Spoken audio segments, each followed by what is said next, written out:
So you What's know, good? so you know how long.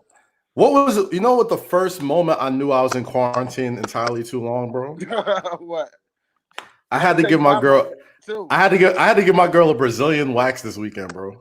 Oh, you had to do it yourself? I did it Nah, myself. see, nah, but y'all on some DIY, like, you know what I'm saying? Like, y'all on some, like, y'all on, that's some never level type of shit, though. Hey, But so here's you the know, thing, though, right? y'all So on like, some wild shit. so I was sitting here like, while I'm doing the wax, I'm literally sitting here like, yo, how many men have literally had to do this in their life, bro? I Like, don't when you even think know. about, I don't even know. I don't know, bro.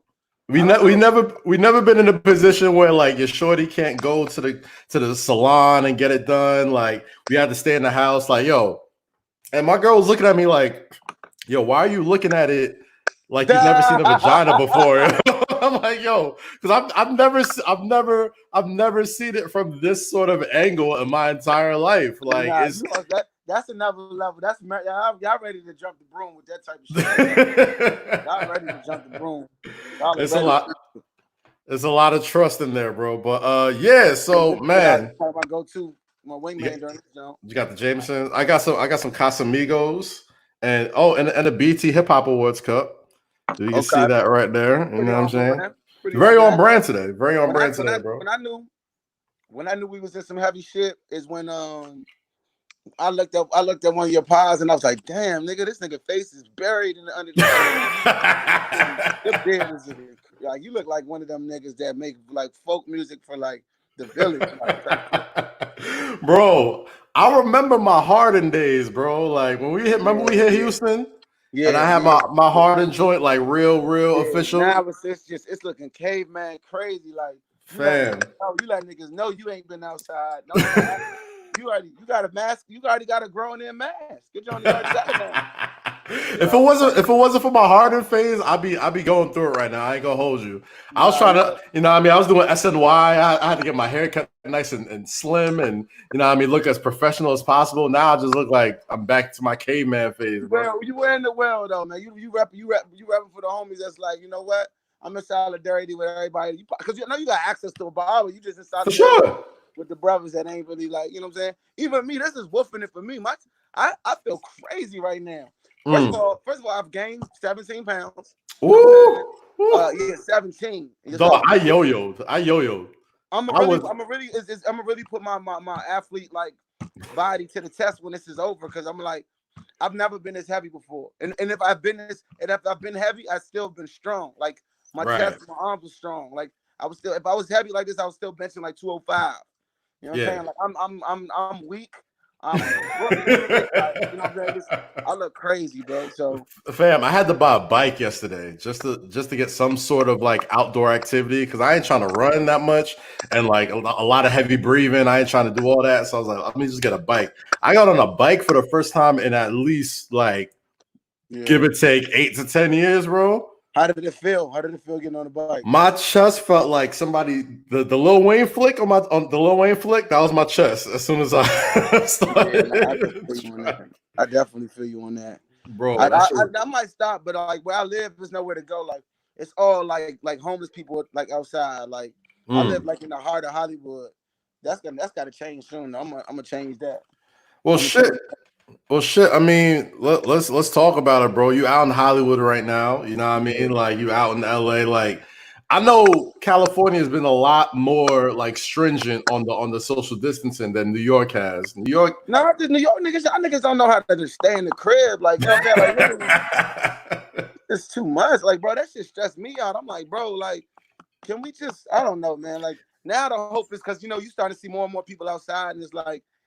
Did we ever really quarantine? Like it feels like that a little bit. Like did y'all ever really? When y'all I was came, you I seen was niggas looking at the outside? joint like, yo, like did I miss the memo that America's just back open now? Cause Yeah, like it's a little crazy, yeah. It's a there little was crazy. there was traffic jams and shit. It was not fun It at all, wasn't. bro. It wasn't New York. And like you know, my thing about New York is like I hate going in when it's cold, but like when it's warm, it's probably one of the funnest places to be. Like if you got your transportation like you know on point, it's one of the best places to go to. And that's why we struggling right now, because like this weekend, and I knew it was gonna be bad too. I saw the temperatures like 75 and 78 on Friday and Saturday. I'm like, niggas is getting antsy, bro. Niggas is getting antsy. bro, I said all the good that we did as far as like keeping people inside, because like it was bad. Like the first like 2 weeks of this shit, I'm like, all right, this is Armageddon. Like we ain't never. This shit is gonna get bad, bro. This shit's gonna get bad. Like I was literally on some like, man, these podcasts about to be my last will and testament, like to the earth, like before. Yeah, but you know what, though? Like it's we never really had anything crazy like in our adult lives happen yet. You know what I'm saying? Right. And, like it kind of just showed me like where we at, like because me and you, we've been kind of like established, like we're two guys that kind of like you know met our dreams like in our like early years. You know what I'm saying? Right. Like, right. So it's like we never really knew like a national nightmare like this type of shit that's happening right now. Yeah, that's the way I'm looking at it, because I'm like, all right, like granted, our parents is immigrants, but like if we was white and they was born here, like they went through like the World War, they went through Vietnam, they went through like the Pearl Harbor bombing and all this type of shit, and like this is our thing, kind of. Well, it is, because there was a lot. There still is a lot of fucking doubt and a lot of like, hell yeah, like we don't know what's going on and shit like that. Like it still is crazy. Yeah, I mean, they ain't no like. I mean, we got like a little glimmer of hope, like the past couple of days, where like Cuomo's like, yo, the curve is kind of flattened for now, and there's not as many people in the hospital. Niggas took that too far though. Like, my hope is that like he knew like niggas couldn't handle that shit. Like he knew he knew like, okay, if I tell him 2 weeks. Like, and it's really like a couple of days, like, you know what I'm saying? Like, yeah. I hope he didn't like give niggas like. I hope he overestimated. Yeah, you know what I mean? Like, I want to be like, yo, niggas ain't gonna tell niggas 2 weeks. They're gonna be like, all right, what you mean, 2 days? Okay, bet. Shit's ass, dog. I mean, every night, nigga, you would tweet like, man, this shit sucks. Like, bro, that was literally how I it's like I brushed my teeth, I woke up, the mouthwash of the blunt, got on Twitter and said, this shit is ass every morning. But you know what though? For me, I'm like not really the most social motherfucker, so it's like even when this shit is over, like I might just be like, it's good to know I can go outside, but I might just stay inside today. Like, not gonna hold you, bro. Like you and me, we kind of cut from the same cloth. We're like, yo, we could function around people, but left to my own devices, I'm like, man, listen, I got my crib, I got the Xbox here, I got my drink. It's enough for me to do, bro. It's enough for me to do. I figured out my own little like quarantine sort of like what's it called routine at this point. Like I got the pod that I do. I wake up, I feed my dog, I kick it with my girl, I smoke a little bit, I drink something. Now I ride my little bike just so I get some exercise, because I gained like a good 10 pounds and then I lost it in the past week. No, I don't think you understand, bro. Like I look in the mirror like, bro, who are you becoming? Like, I'm gonna hit it hard though. Like I gotta hit it harder. Like I gotta probably do 2 days or something like that, because it's getting ridiculous. I thought I was like, what I mean? This is the first time I really thought I was self-disciplined. I'm like, oh, I could work out in the house. I can get some weights. I can get some trampolines, some bikes. That shit is collecting dust. I can't. I got some little freeways, and I'm just looking at them jumps, and they looking at me more than I'm looking at them. Like, nigga, you thought you was gonna spend some time with me. Like, boy, you just sitting there watching. You don't even have anything to do when you're not working out. Hell no. I mean, my thing is with this shit is like, you don't realize how much you take the gym for granted. And even when you in the gym, you know what I'm saying? Like, we kind of bullshit a little bit. Like, I'll go hoop. I can hoop for hours, right? Yeah, hooping is the key. Like, but my closest LA Fitness, they broke that jump. Like in Hollywood, they broke that shit. They broke it. What you mean they broke it? Yeah, like the rim, like it's just been out of commission for like 7 months. What, they had Shaq come over there or some shit? I was saying that. I was saying that I couldn't do that no more, and I was saying like I was getting very like lax. Like, man, I'm not going there no more. Like, and most of the times I'll get up, I'll walk to the gym. That's mostly my workout. I might walk to the gym and get like maybe 50 shots up, and then didn't run or jog the long way back, and all that total be like 1.5 miles, 2 miles for the day, and like at least that's something. But I don't even have that no more. So I'm in for a rude awakening when it's time to. My trainer's like, all right, man, let's go. We're gonna box 3 rounds. There's gonna be a lot going on. 3 rounds. It's gonna be a round and a half. Like legs gonna be heavy as shit. But one thing I did get into, like, while this whole shit is going on, is like my TV watching game has exponentially went up.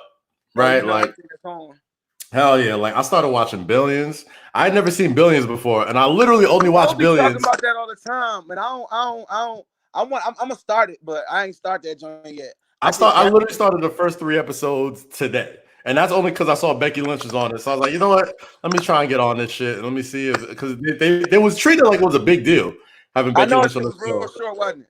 Huh? It was a short cameo. I don't know. I mean, I saw like the clips on Twitter, but like, you know, I won't. I literally started the show today, so like I don't really know like the context of like why she's there. 6 seasons? Yeah, it's 6 seasons, but it's only 12 episodes a season. So I'm like, all right, I can burn through that in a couple days. But is it like really? Is it really worth it? Like, yeah, like fucking Bobby Axelrod is like he reminds me of my high school coach. Anybody who went to St. Patrick's, or he's the head coach at Mount Verde right now. So he coached like Ben Simmons, Joel Embiid, like some big dudes. Bobby Axelrod is just like Kevin Boyle, who coaches him.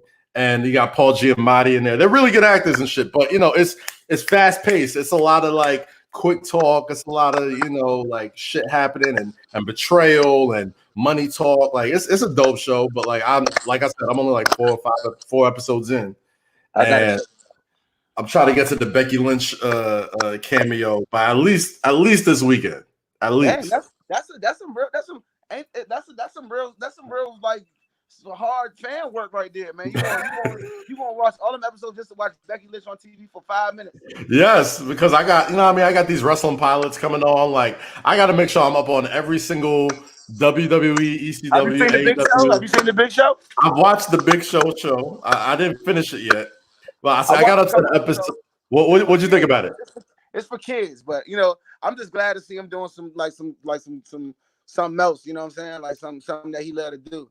I'm super glad. Let me tell you something, right? So I worked with Big Show when I was over at WWE. I worked with Big Show for the programming he was doing with the Bar, right? It was the New Day. They had just won the SmackDown tag titles, and the Bar kept getting pissed off because they didn't have like a third person. Like New Day always had the man advantage. Then they got the Big Show, and I got to work with him for a little bit. And like, bro, working with him, and man, mind you, he's a great guy, super OG, triple OG. But like, working with him was like some real life, like that movie, The Wrestler shit. Cause like he really can't like get up and down like that. Like he really couldn't walk. Like he really wasn't down for no shit.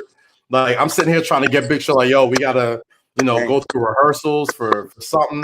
And Big Show was like looking at me like, nigga, fuck out of here. Which honestly, I'm like, yo, who am I to tell the Big Show? You gotta feel him, bro. I feel him. I'm like, he's a super. You've been 7 foot plus your whole life for real. Like, bro, like it ain't. I can't just go sit down and, you know, feet like shoes and all that other shit. Like, that's why I look at Shaq, man. Like, if you ever see Shaq, bro, that nigga don't even wear shoes. He be wearing these rubber, like I don't even know what to call them. Like one time wearing orthopedic joints. Yeah, and I was just like, damn, I feel you though, bro. Like, cause like that's a lot of weight to carry around for all them years, bro. Like you could be young and nimble for a while. Like you gotta remember, like Big Show used to do like kip ups and shit when he was in WCW. He used to do like drop kicks. Like motherfucker was out here, bro. And now it's like, yo, that's a lot of years. That's a lot of miles on them fucking legs. So he's looking at me like he's like, brother, I'll do it when the lights are on. And I'm like, yo, Big Show's not up for show. Don't worry about it, Kaz. You know that he's like an attraction though now. Like, you know what I'm saying? Like he earned that though, because even if he wasn't that big, it's still like he put in that work. Like I remember that man was out there with like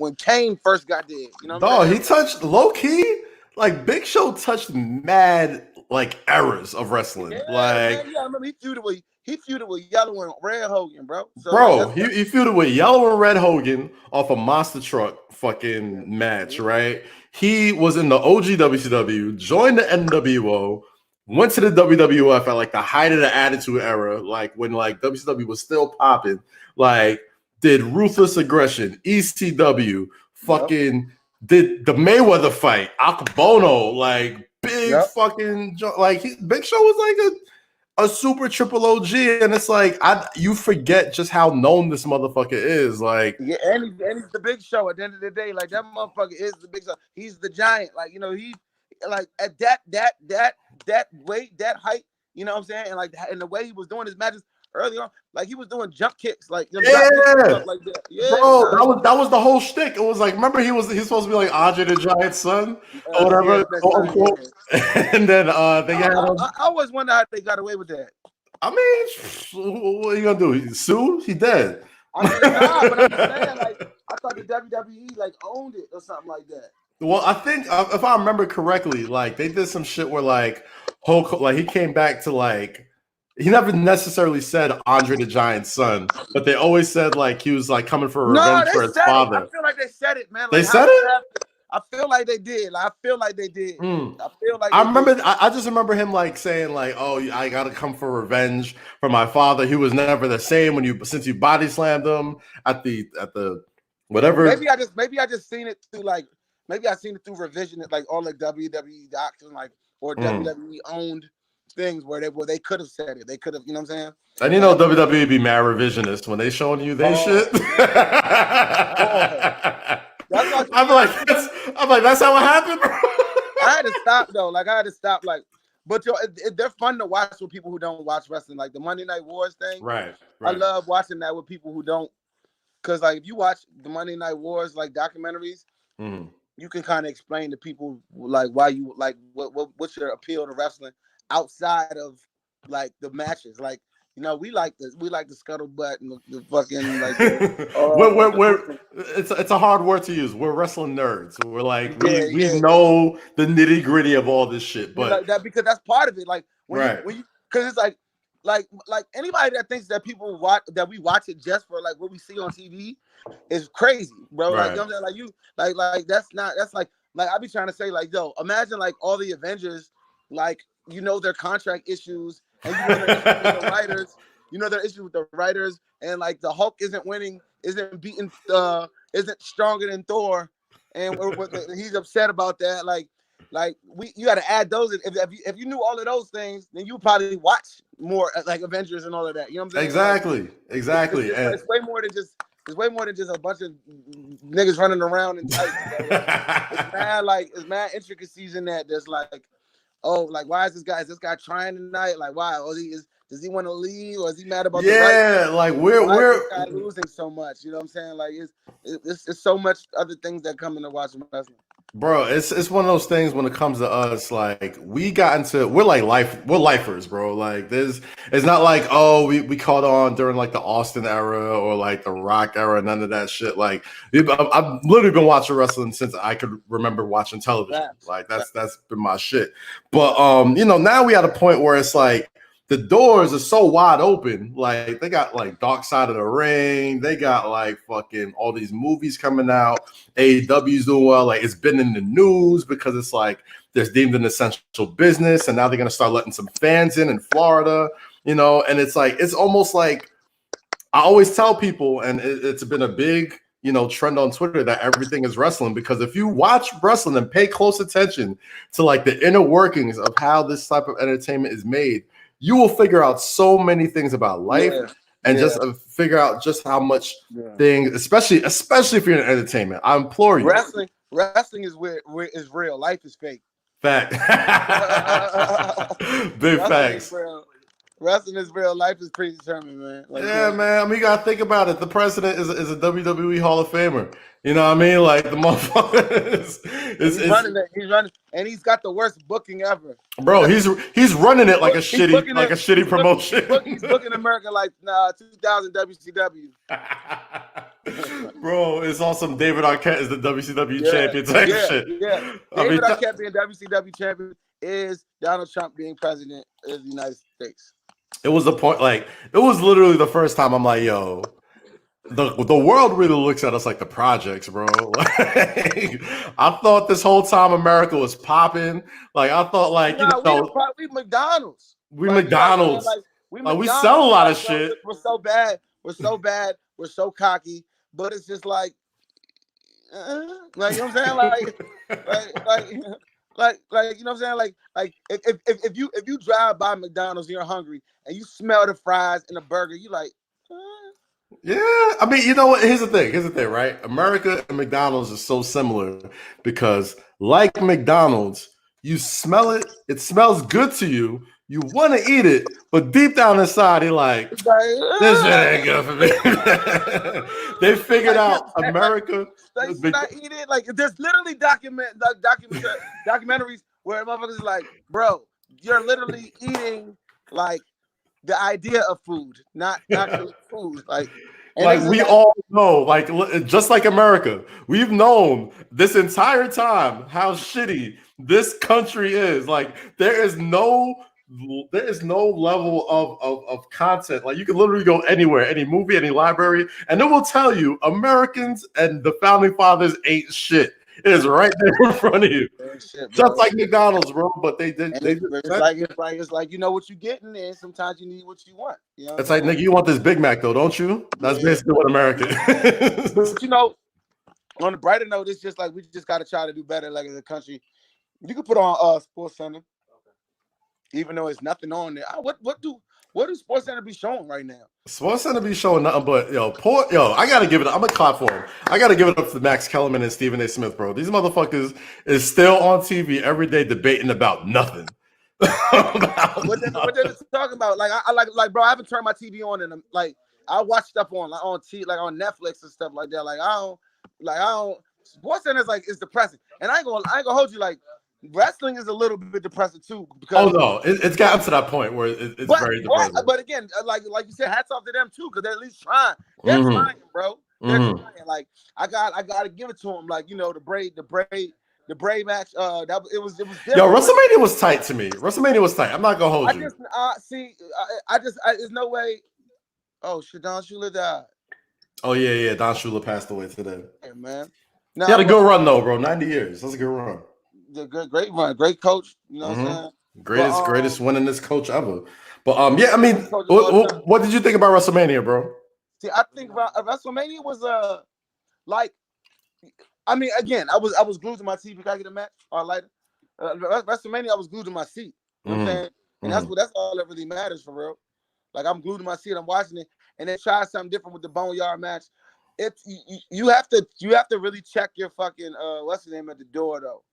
You have to check it. The expectations. Yeah. No, like, you got to think, like, when it comes to the Boneyard match, the Firefly Funhouse match, and I think they're gonna do the same thing. They can make it a little bit more realistic, just a tiny bit. Like maybe like try to find a way to make it a little bit more realistic. Just find a way. How would you make it more realistic though? Like, I'm looking at this shit where it's like, I don't know. That's why I don't get paid over there. my thing is like, yo, make it less realistic. Like, if you're gonna go, the Bray Wyatt match, that was as less realistic as you can get, and that's why I fucking loved it. That's why I loved it. Blood feuds, but this is my thing. Blood feuds should be blood feuds though. Like, you know what I'm saying? Like, that's what I think. Blood feuds gotta be blood feuds. But at the same time, it's gonna be hard to convince somebody making millions of dollars to bleed in front of nobody. Like, I ain't doing that shit. Yeah, that's true. Blading probably comes from a lot of adrenaline. Oh yeah. I mean, I was watching Dark Side of the Ring the other night, and like, they did the whole episode on David Schultz. And David Schultz, if you remember, is the dude that slapped the reporter when he was like, "Oh, you think wrestling's fake?" And then like, they were asking him like, "Yeah, we thought this is predetermined." Slap the shit out of him, and they're showing you how it blades. And dude did it so smoothly. Like, dude, he bladed himself and made himself leak like he was just like taking a Band-Aid off of his skin. Like, I'm like, yo, it's the art, and to do it in front of people, and to do it at the drop of a hat, it is the art though. It You know is what I'm art. saying? It is art. He was sitting there basically. Has anybody done a list of the top 5 best bladers? We can do it right now. Let's go with them offhand. Off top. Okay, number 1.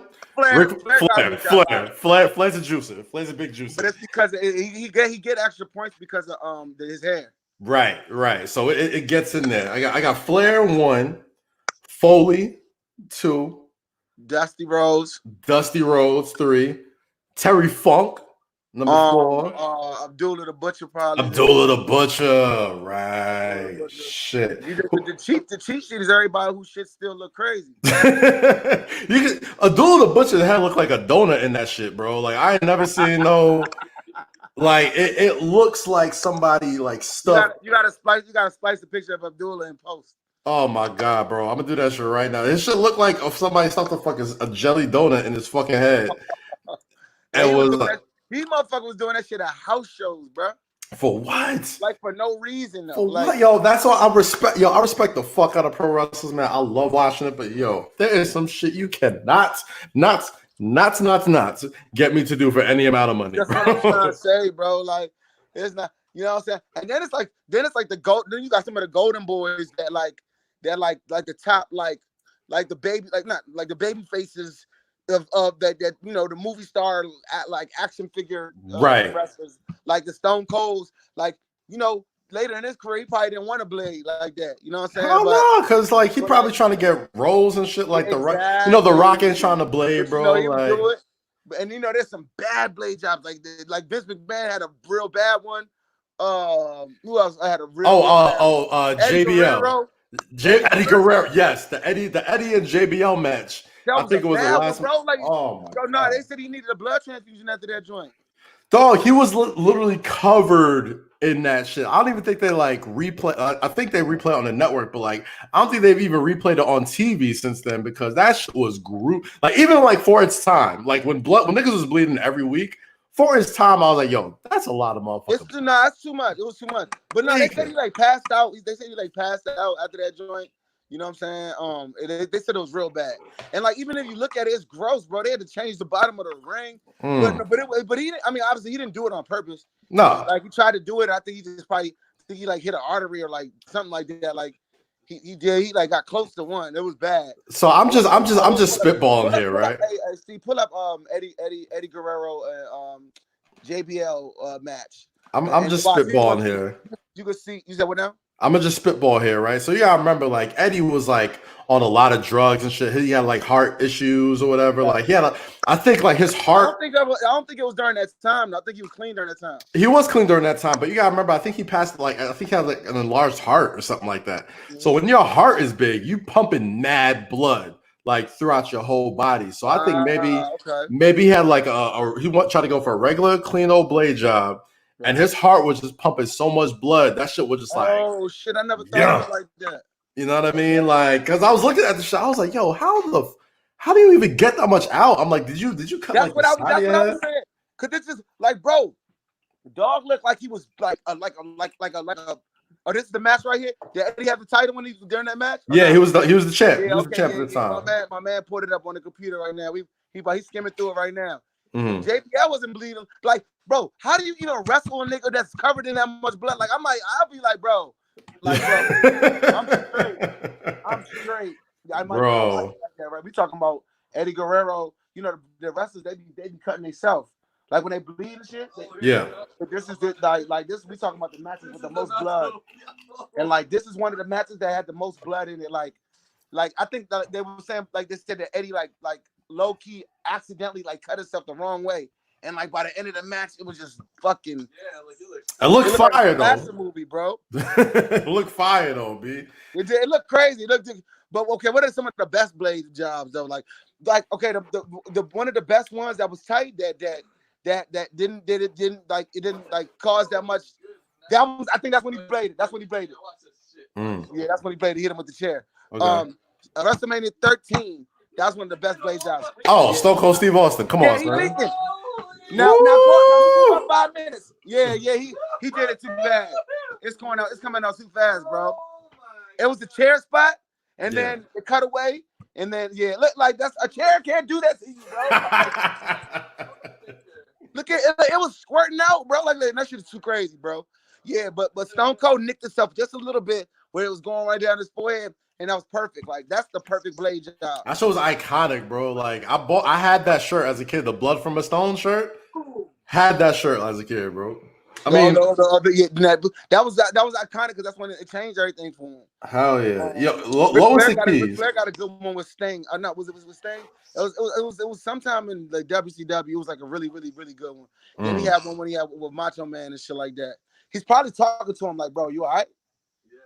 Yo, this wasn't a blade job, but like it's probably most grossest shit. And you can watch it right now. It's No, WWE Network. They did the Untold on Triple H and Cactus Jack at Royal Rumble 2000 at Madison Square Garden. Cactus Jack, Mick Foley, suplexes Triple H into like a wooden like bridge or whatever, and like one of the wood panels like went into Triple H's like Achilles, like right into his leg, and like the shit was that shit. It looks crazy. Son, it looks like some fucking like a horror movie. Like the shit was literally through his leg, and you see Triple H looking down at it, and it's going crazy. Bro, his shit was like it looked like a rare steak, my G. Like it looked like fucking like somebody stabbed him, and the shit was leaked. It was in there. He was like, I didn't feel it for a second, and then I turned around and I looked, and like they have the shot of when he sees the wood like plank in his leg. And he was like, the only thing I remember is like one of my boots was like really heavier than the other. And then like he remembers taking off the boot and it was just nothing but blood in that shit. That adrenaline, bro. It's that adrenaline. Like they don't really know. They be in the moment. Like, you know what I'm saying? Like they be in the moment. Like, you know, the craziest blading, it's not even a blading job. It was the craziest blood incident was fucking Brock Lesnar versus Randy Orton in LA. Was we there together? Was we there? Oh, when he beat the shit out of him? Yes, it was SummerSlam. When he kept with the bows. He hit a nigga like this. And then fucking, and I remember. Yeah, I remember because we was there, and I think you and Jericho was kicking it, and I think Jericho were impressed Brock about it. Yeah. You remember that? At Brock about that shit because nobody knew backstage if it was like a work or not. Like nobody. Shit, we didn't know. But I remember we were, like niggas was watching it like, yo, this don't it just stopped. Match just stopped, and I'm like, bro, like in his blood, it was so dark, it was coming out of his head. Like, nah, I was like, well, something ain't right, bro.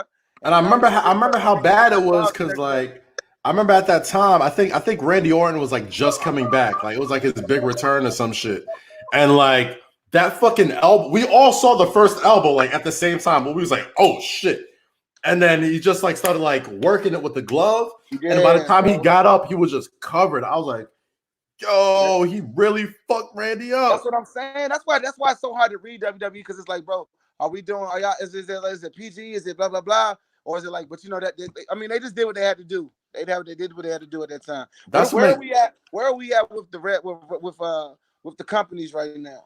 All right, I'm gonna tell you this. I'm gonna keep it a buck with you. I'm gonna keep it a buck with you too. Like AEW, they caught their stride a little bit.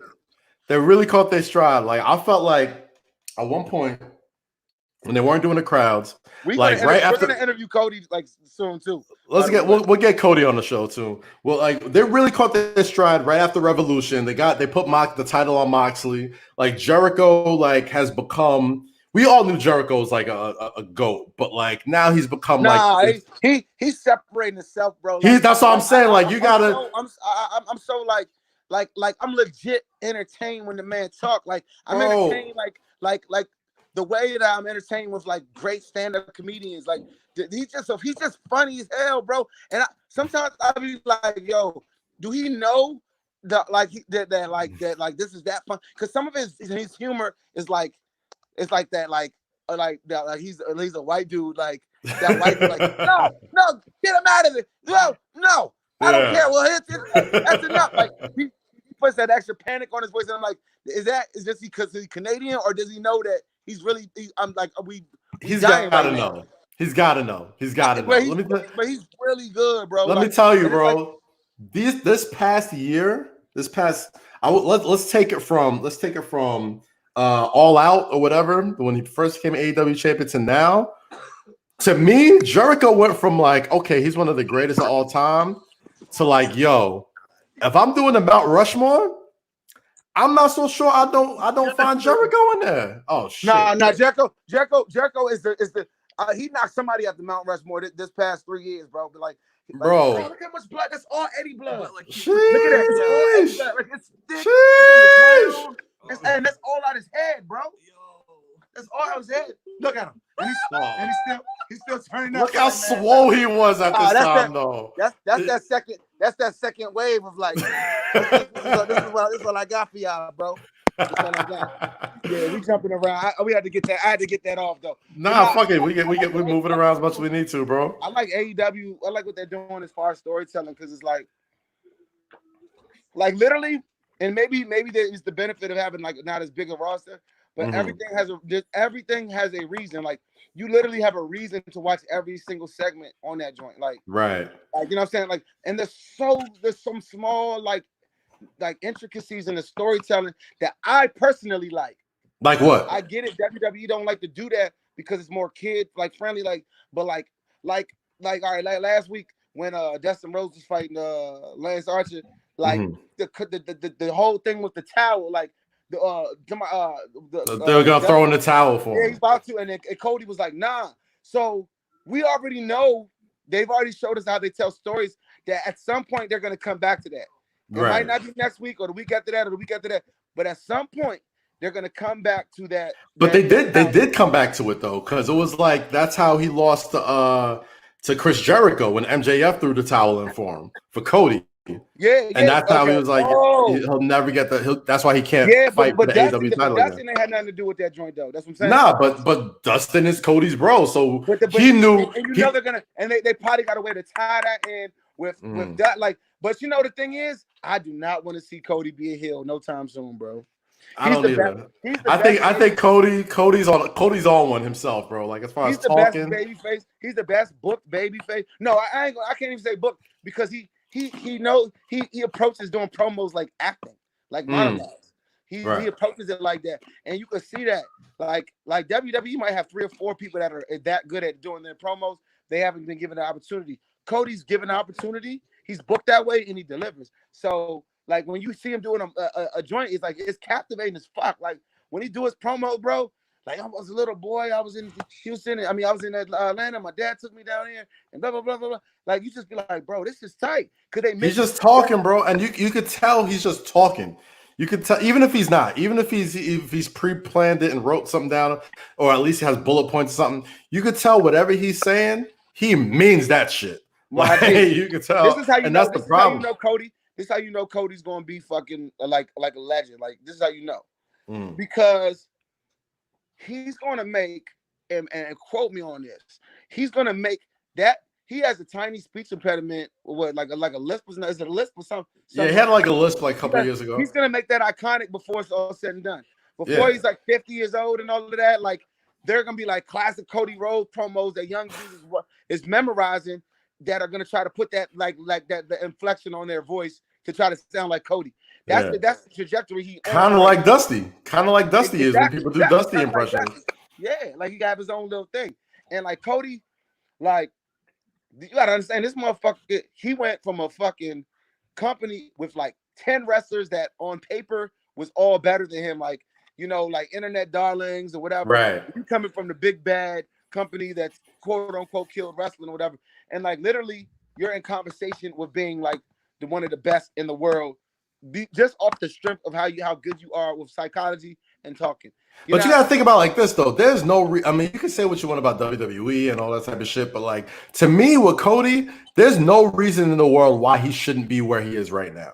Like he's literally wrestling royalty, right? Like there's only like a few like royal families in wrestling. There's the Harts, there's the McMahons, there's the Rhodes. But how many of the wrestling royalties were like the biggest baby face in the, like, you know what I'm saying, like in the world type shit? But at the same time, you got to remember in WWE, it wasn't like he was chopped liver. It wasn't like he was like Ty Dillinger or something like that. Like, yo, you know, Cody got put in. WWE. I love that company, but I don't think Stardust was going anywhere, bro. Stardust was Stardust, but you got to think about it, like Cody. They let Cody bring back. Look how he captivate. Look how he captivate a stadium or arena, whatever the fuck you want to call it. Look how he captivates that shit now. Look how he got everybody on the edge of their seat, and he's all types of people. It's niggas like me, West Side guy. Like this is what you call marking out right here. Like this is what happens when you bring somebody to our world. Yes, this is what happens. Yes, like, he's seeing it for the first time. Is this first time watching? Now we got to bring Steve to we got to bring Steve to WaleMania and WrestleMania, bro. All right, so let's talk about some of our favorite wrestling adventures, bro. We've had a lot of wrestling adventures over our years, bro. And I was literally remembering the other day, and I wanted to talk to you about it today. When we went to like the first unofficial NXT takeover, right? It was San Jose. It was the weekend of WrestleMania 31, right? Yeah. And they didn't even have takeovers yet. Rey Mysterio came to that one. Rey Mysterio was there. They had Hideo Itami do the GTS for the first time. Loudest crowd reaction I've ever seen on Tyler Breeze. At NXT, I remember that. I remember when he was about to do it. I think before the match he was like, "Yo, bro, I feel like this nigga's gonna hit the GTS." Because they would always tease it. They would always tease it. I remember. The CM Punk shit was still real raw. The CM Punk shit was like still real raw. It was still kind of fresh. So they're like, oh, okay, maybe he's not gonna do the GTS because like the whole CM Punk shit or whatever. And like that event felt like a brolic ass indie show. It felt like, yo, all NXT Jones been like that, like the first couple of years. Like every takeover we've been to felt like we was almost at like a big ass PWG show. But this one was different because it wasn't for TV. Nobody was filming it. It was dark as hell in there. That's true. That is true. Even if you go and look at like old footage, like you can't even find like a full. That's true. But then we have like Charlotte Flair and Sasha Banks tore it up. Like at that point, I was like, yo. Yeah, I know you love him, man. Now Who that, Chris? You said what? Who that, Chris? No, it's my man Mike Hector. You said what? They got cups over there. He just set you free. He just set you free of the last album, and we got 3 or 4 other joints coming out. Continue to practice. Another one. I would say probably when I met Ronda Rousey. I feel like you stepped off or something when I met Linda McMahon or something. Yes. You went to the bathroom or something, right? I went to the bathroom, and this is when we were still when we were still not in the best graces of WWE yet. So like this is a time where we were like, yo, we're gonna get some tickets, and then we're just gonna like finagle our way to the front. We're gonna figure out a way. We're gonna use your star power and just be nice and shake hands and kiss babies and be with the fans. And we're gonna find our way to the front row, right? So I remember going to the bathroom, and Emilio texted me a picture with you and Linda McMahon hugged up in the front row. I'm like, where the fuck did y'all get? I remember that shit. Yeah, man. Cause I was nervous to say what's up, because I'm like, man, she don't want to talk to me, like, you know what I'm saying? Like I had my grill in and everything. I had my grill in, had a couple chains on, had a sleeveless on my tassels showing. Like, I'm like, man, she probably don't want, like, you know what I'm saying? Like, and that was our first Mania too. Bro. I mean, it was like, yo, bro, it's cool, man. Like, yo, you LA, man. Like, yo, like, let's say what's up. And I was the same when I met Rhonda and Maria. Like, I met all of them that same WrestleMania. I remember that one. That was the 4 Horsewomen when they was all there in the front row. And then The Rock came and got Rhonda and came her out, and they had that whole moment. Another crazy moment was when we were sitting behind Roman's dad. Roman's grandfather. Right. This is in Dallas. Dallas, right? The one when he was supposed to win. Yes. The one with Seth. And I feel like we was there behind him the moment when he realized like it wasn't going down. You know what I'm saying? And I feel like we was there. We was right there for that. Because I don't know, like we always be right. We always be like second or third row, but right there in the mix. But so here's the thing, right? By the time it's over, by the time it gets to the end, it's always like we moved up, because those people, it might be like people that are there from the match before or the match before that. And it's just like, all right, I move up, you know what I'm saying? And so I figured out how that whole like seating arrangement works, right? So like usually when we would go there, we would just get like the closest tickets we can get and then just figure out a way to get to the front, right? But then it got to the point where like security knew us, and like the same people, they traveled the same security everywhere. It was known. Like, so they knew, like for you to not cause a commotion, they're like, let's just bring him to the friends and family section in the front row, which is like hard camera. That should be getting crazy right there because niggas are like it get weird. But you know the crazy thing is like bro, every year I go to WrestleMania, I probably spend about like at least 5 racks, like at least, like you know what I'm saying, like I get just on belts, just on belts. Belts, yeah, like I break bread over that joint though. We be leaving that joint with so many belts we don't even know what like, bro. Like we get the belts the first like 20 minutes, and then it's like you be in the middle of that shit, and there be like an AJ Styles Shane match. You be like, man, what I do with all these belts? Like, you know what I'm saying? I'm trying to watch it. I know Shane about to jump off something. I need to watch it. Dog, you came the first time we all did like a Mania and just mobbed out together, right? Like, I think you bought at least 7 belts. Yeah, I wowed out. You wowed out the first time we went. And I was hyped. I was like, yo, I'm with my friends. My album about to drop. Yeah, More About Nothing. Album About Nothing was just about to drop. Yeah, I was like, man, I was just celebrating. I was like, man, you couldn't tell me nothing that day. So, bro, like, but and now it's tradition though. Like we go. Who went? Like, Hannibal was with us one time. This is Orlando. John Geiger was there. D'Angelo Williams was there. D'Angelo Williams, like, and these are people that really we just sit there and talk wrestling with. I think we need to make it our thing. Like every year, we bring like somebody who's up for it, who don't gotta stick up their ass, but they like. I mean, that's kind of what we were gonna do this year, bro. Like we had Desus and Mero ready to roll with us. But now you know how the stakes gonna be in LA next year. I know. We might gotta get a row. I was about to say, like, I'm making my phone calls now. Mind you, it's a brand new stadium. It's gonna be like the first like WrestleMania in 2 years, essentially. Like it's gonna be some shit. LA. First of all, WaleMania. We might need staples for WaleMania this year, bro. We might. It depends. It just depends on the type of year that niggas do the Palladium or something because this year alone was gonna be crazy. Bro. This year alone was gonna be crazy because you was coming off a big album. I was coming off of doing a bunch of shit, and I was like, "Yo, Tampa's gonna go." And mind you, everybody lives in Tampa or Florida, so I was like, "This one's gonna be so special." And more importantly, New York before that was so legendary. Yeah, you know what I'm saying. But you know what I was thinking, and this is me. You know me. You're always the positive one in the group. But like, I was like, damn. You know what? We're not doing WaleMania this year. Like. But dog, you know how monumental it is that WrestleMania has taken a year off, for the first time in history, and it's going. So now technically we going from New York to LA. Boy, nigga, we need our trailer for WaleMania needs to be so crazy. Like, bro, like all the moments from WaleMania in New York. Yeah, nigga, Samoa Joe coming out rapping PSA going, them putting the Kofi on their shoulders. Booker T getting the toast. You know what I'm saying? Leo Rush wearing my big ass Redskin chain on stage. You know what I'm saying? Like Ricochet Booker T.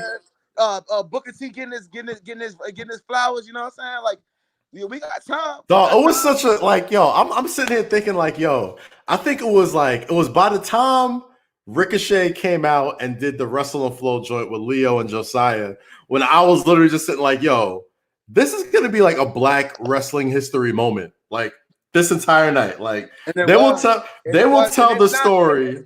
You got to charge. My phone's going to die like in literally a minute. Hold on, bro.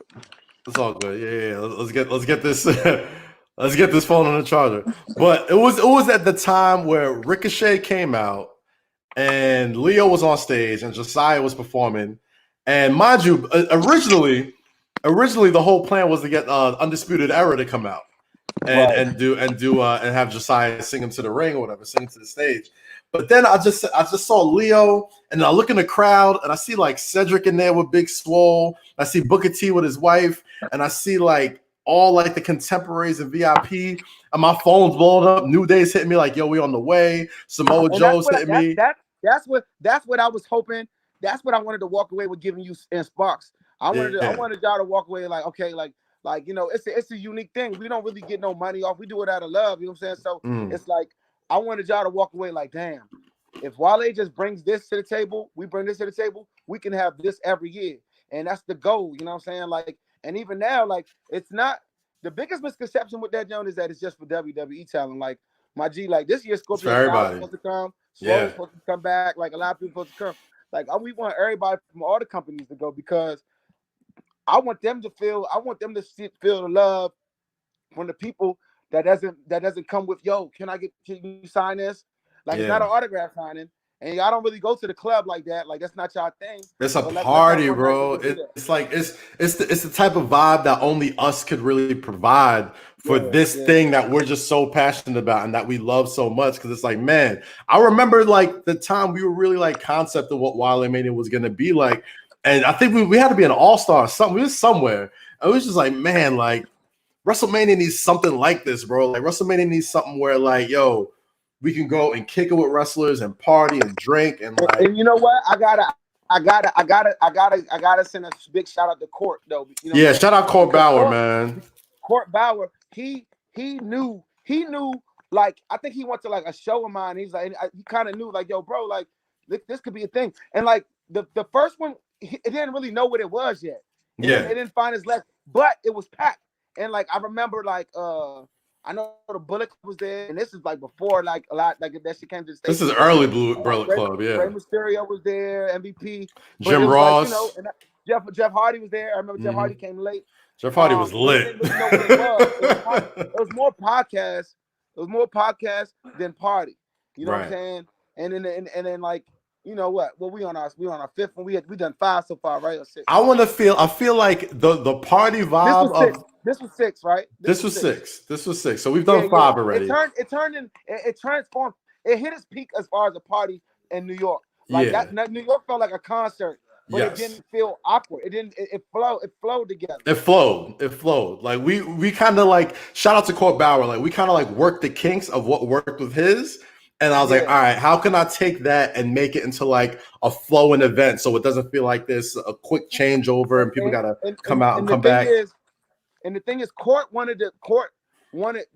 His vision was it to be more like to have a match or two. And I like that idea, but I didn't think it was ready yet for that. And I think that if we do matches, I feel like we gotta add our flavor to it. Like it can't be ran. It gotta be like you gotta sprinkle our flavor on what would a wrestling event look like if it was mixed in with this vibe that we're creating on the culture side. Right. You know I was low key looking at like things like Bloodsport, where it's like it's not necessarily we get 2 indie guys, but you get like don't give none of your ideas up right now, bro. I'm not giving it up. Don't be careful. We'll do this offline. We'll do this offline because there's a lot of money to be made in this one. Nah, it is. All I'm saying is if we were to have a match at WaleMania, there would be 2 stars where nobody feels like there are, you know, I'm going to a WWE show, an AEW show, a New Japan show. Like, nah, you're coming to see 2 stars. Yeah, that's it. Sure. You know what I mean? Like, so that's the only way out. That's all I'm gonna give away. And they asked me if I want to get into the wrestling business and stuff like that. I still think there's something for me and Court to do for real. Like, and me and him been talking about doing stuff down the road. But I definitely want to. The same way AEW has changed the game as far as like the way they book in matches and the way they like present their product. I feel like there's ways to do it with people who grew up like us, like you know what I'm saying, like we never really felt like all the way included in the wrestling conversation. That's why it's so important to just see Black wrestling fans or urban, you know, that come from our environment, wrestling fans at our events, like Littlefoot. That's her name, right? Word. Shout out Littlefoot. Shout out Andre Cornell, like Joe. You know like, you know, we need a place that we can all go. Vivid Dope. Shout out to Vivid Dope too. You know what I'm saying? And on top of that, not just to be wrestling fans, but like, you know, shout out to, you know, Meredith, who like did she sung Judas. Yeah, she was at WaleMania. She was at WaleMania too. And it's like, it's not just like, oh, they're wrestling fans. Now like they're getting put in positions to like, you know, have their wrestling fandom pay off, whether they work at a company. And then, man, a lot of people are making new fans, man. Like Vivid Dope has become one of the biggest photographers in the DMV area and stuff like that. But he came pro bono. He came on his own, and then he met Westside Gun, and then he shot their show. You know what I'm saying? And then he called me, and I went to go see Big E and them Toys R Us, or no, not Toys R Us, Foot Locker. Foot Locker, yeah. And then he ended up being a photographer for that joint, and like now he know them, and he's just coming there as a nigga, as a young boy that we all support back home. He just came in and he just got put in a position because he'd been down and he's a wrestling fan and he was just ready to go. Let this be a lesson. Let this be a lesson to anybody. Let this be a lesson to anybody listen to this, bro. Like, opportunity isn't always attached with a dollar amount next to it. Opportunity is not always attached with a dollar amount next to it. Sometimes you got to get in the right situations. Sometimes you got to bring something to the table first before anybody wants to break bread with you. You know what I mean? Like, Vivid's a perfect example where he was just a dude who just is super nice with the cam. Little homie, we went to the same school, like type shit, like, you know what I'm saying? Like, and he a big in the go-go fan, like big in the go-go youngin', and like, we DM, we talk, whatever, and he made the most of that situation. And even my man Homage, Eat, and all them, they came to DC to see it. They not even wrestling fans, and they walked away from it like, damn, like it's stuff to do. It's stuff to do in this space, and that's what I want it to be like. LA, like I want LA to be the biggest thing that we've ever done. If I don't walk away from the LA WaleMania with a tear in my eye, bro, like, we ain't doing right. I've already started. I'm trying to get in the festival mode with it, bro. I'm not trying to think venues. Bro, this commercial is grossing me out. Look at this shit. They putting a fucking egg inside. Oh god, that shit is gross. And put it. Oh my goodness. That's disgusting, bro. Oh my gosh. Wait, turn around. Let me see it. No, it's over now, but it's a commercial where they're cracking an egg open and they're making like a Kraft macaroni and cheese with an egg type thing. Like, oh yeah, the scrambles? No, I can't do it. Yeah. And that's crazy as fuck. Not my jam, bro. But no, that's what made New York so special. Because one, I know everybody in media in New York City, so like they all pulled up. And they were just like, yo, this, fucking. First off, we had Johnny Nunez shooting for. If Johnny Nunez is shooting your shit, he only go to rap shit. Like, that shit was official.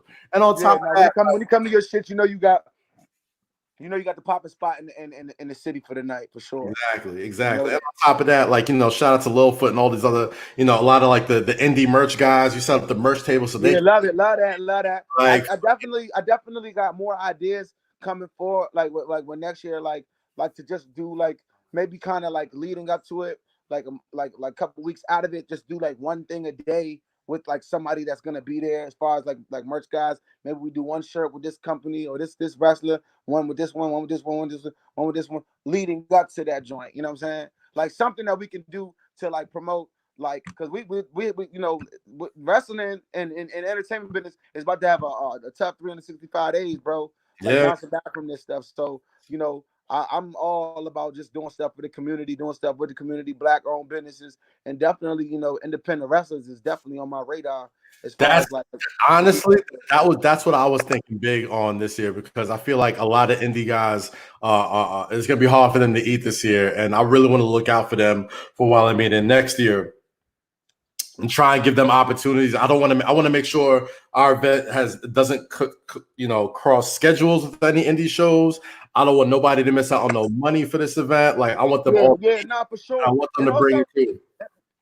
Like I said, it's LA, so it's just like we gotta kind of see what's going on out there. Because I ain't trying to step on toes of like other companies that's got stuff, that's been having stuff, right? Whatever. Like, I'm not trying to make it like, but like I definitely want to make sure we highlight like talent that's doing indies, and like like maybe even leading up to do some events that can get these guys opportunity. And like, it ain't over yet, man. Like, we're gonna see what SummerSlam hit for.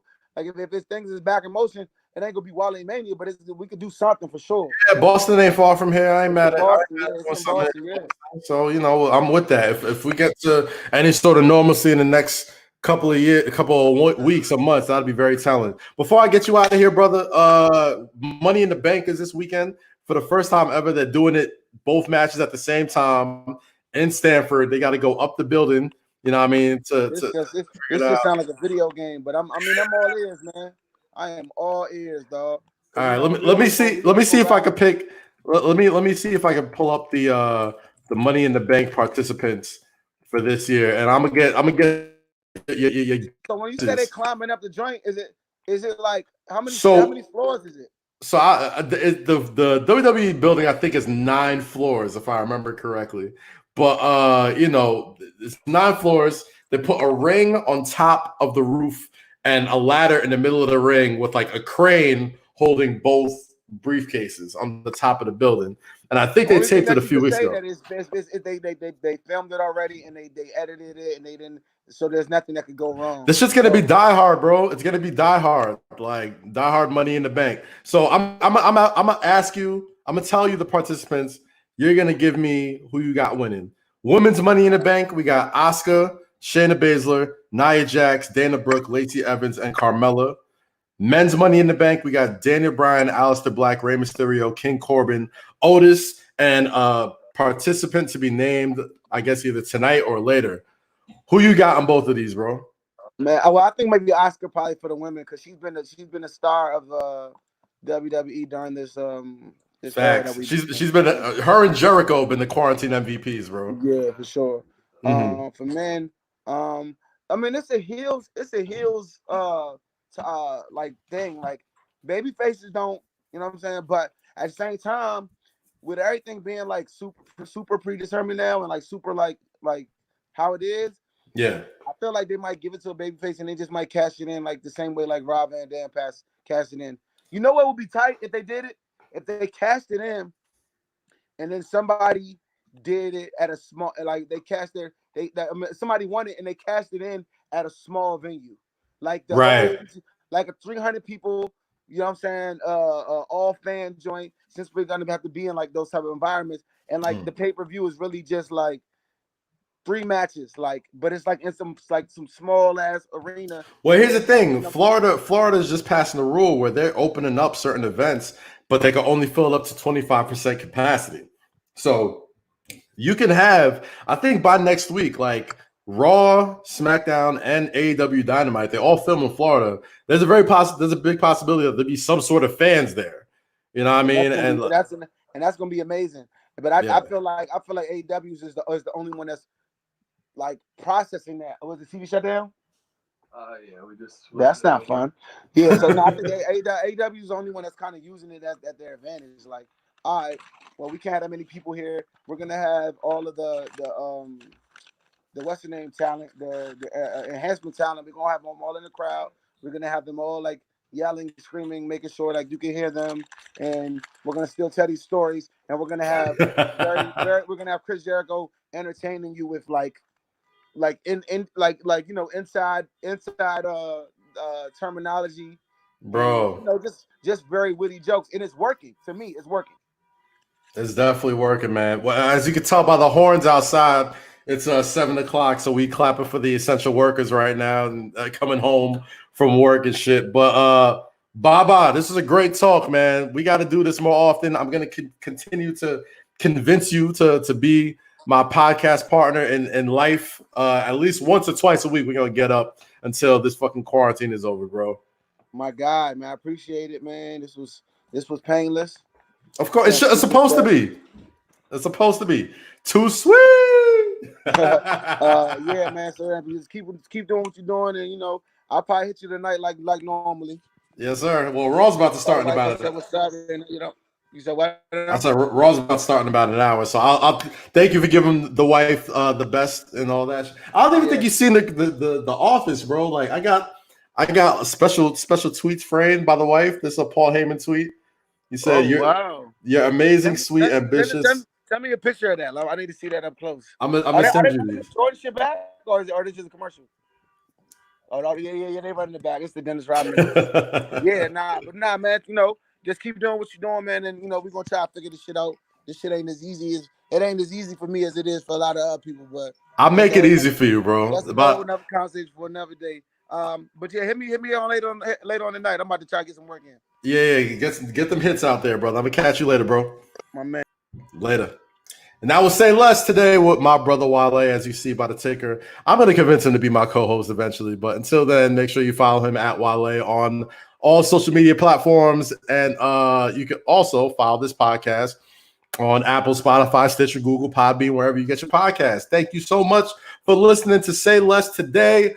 It's your boy Kaz. Wash your hands, wash your ass, and please say less. Stay safe.